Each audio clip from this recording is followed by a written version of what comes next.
And we're back. This is the Chad and Cheese podcast with the Sessions AI Frontline series. I'm your co-host, Joel Cheeseman, joined as always, Chad Sowash. Matt, welcome back to the show. In light of tasks, I know that you have an opinion on sort of hiring for skills and not degrees, and the trend that is really hot right now is How do we finally do taking the that? tasks that you were doing that are now AI tasks, and what are you going to do above and beyond what you're doing now and upskilling those people and re-educating, et cetera. Where are you on hiring for skill versus degree? Because I know you have some strong opinions around hiring for a degree versus upskilling and skills. So a couple of things. I think tasks and skills are very different topics. I'm going to talk about skills, right? And from a skills perspective, as long as we're still using fundamental technologies that require job descriptions and resumes, those are based off of a totally different paradigm than skills. And there's generally no way to extract those foundational documents and be able to find skills. But I would challenge any organization, if I were to ask how many people in your company have Photoshop like abilities, they wouldn't be able to tell you. So companies don't have an extant inventory of the skills of their current employees, much less being able to project out and screen for those in a larger population. So without modeling what those skills look like within an organization, because the application is going to be very different company to company, and without knowing who you already have internally and who you can upskill and with what skills, it is just another way to sell technology that people don't really need. But if they would have gone to college, they might have learned that. So, and to your point on degrees, I'm not an educational elitist, but here's what I do think. There's a high enough rate of college graduates in this country where we're able to fill jobs with them. I think that, is it necessary for a lot of jobs? No. But at the same time, and I say this from a place of privilege, it demonstrates that you were able to play the game and show up, and after 4 years walk away from with a degree.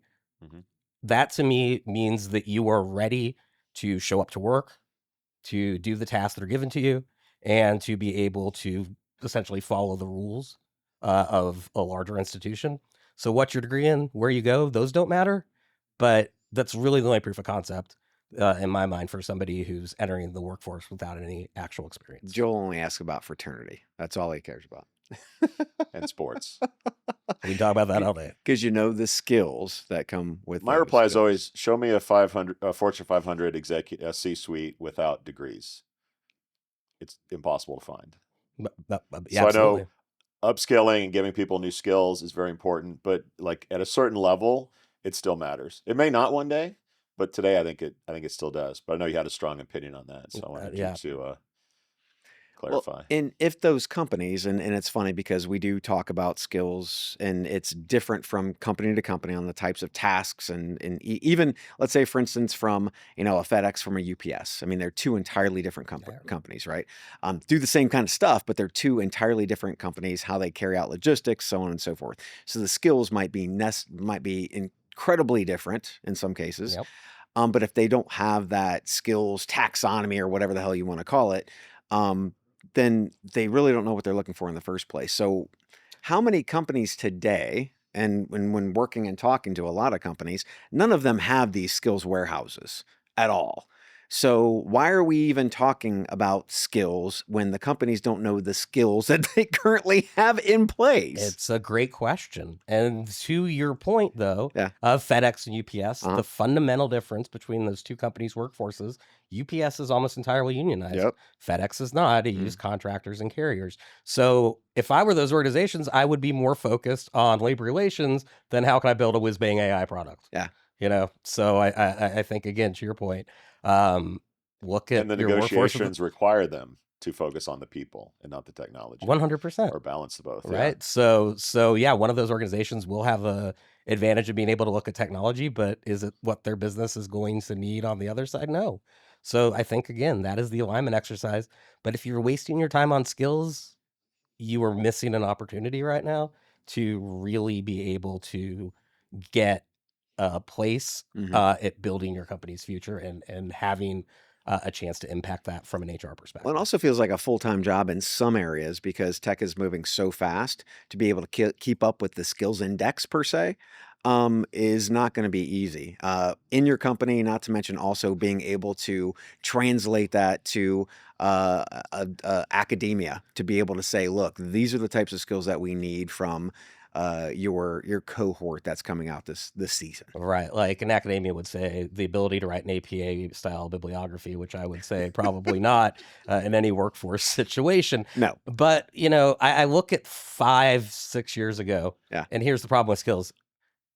We were telling everyone you are set for life. Go to a coding boot camp, quit your job, learn how to code, and you're guaranteed to have an immediate play. Like, and we've seen AI has replaced that entire cadre of coders that we were so excited about. But is that a problem? Because now we don't No, have but I'm junior sa- coders, and those junior coders one day are going to be senior coders. But we're hollowing out the bottom of the of the development for talent. I mean, it's crazy. We are doing that to a certain degree, but what I think is actually really interesting, if you look at that, it's a very American phenomenon, particularly in developing nations. You're starting to actually see a bell curve where middle management's starting to be stripped out. They're hiring huge university cohorts at multinationals, particularly in APAC. And so I'm seeing that model, which is kind of where those opportunities are being shifted, actually just be offshored from a junior perspective more than eliminated or having any sort of upcoming talent shortage.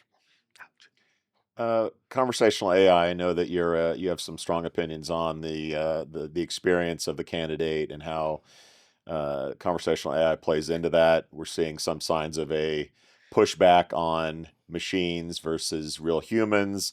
Where does this all play out? So it's fascinating to me. So I'll use candidate experience as an example, and for years, the best practice was you need to let every candidate know their status as soon as as soon as they're rejected from the process, right? Like you have to give them the news. And now you're hearing candidates like, well, I applied for a job at 9:01 and 9:03 I got a thanks but no thanks letter. They didn't take the time to read my resume. So I think it's interesting that we're seeing this like pushback on it. So is there a happy medium? I really don't know. But when we look at the research statistically, and there have been a few of these studies done now, it seems that candidates and job seekers have no issues with AI until the interview process. And that's where I'm starting to get concerned, is I'm seeing a lot of technologies that are AI or automation slated going towards interviews. And that's really, to me, a terrible use case, and where it's all going to fall apart, because candidates want to be able to ask real questions of real people. They want that kind of, very personalized experience. And on the other side, there's something that you really can't, work for, which is fit and chemistry. Yeah. And that's something that no algorithm is really probably ever going to effectively capture in the same way that an interview would. So I would say everything up to that point, look at as an AI use case. Everything after that needs to be heavily personalized to make sure that you're able to not only convert them, but also end up onboarding them. Got it. Well, Matt, thanks for hanging out with us today. Enjoy the rest of your time in Vegas. And for the Chat and Cheese podcast, this has been the AI Sessions, the Frontline series. I'm Joel Cheeseman. That's Chad Sowash. Find out more about us at chadcheese.com. We out.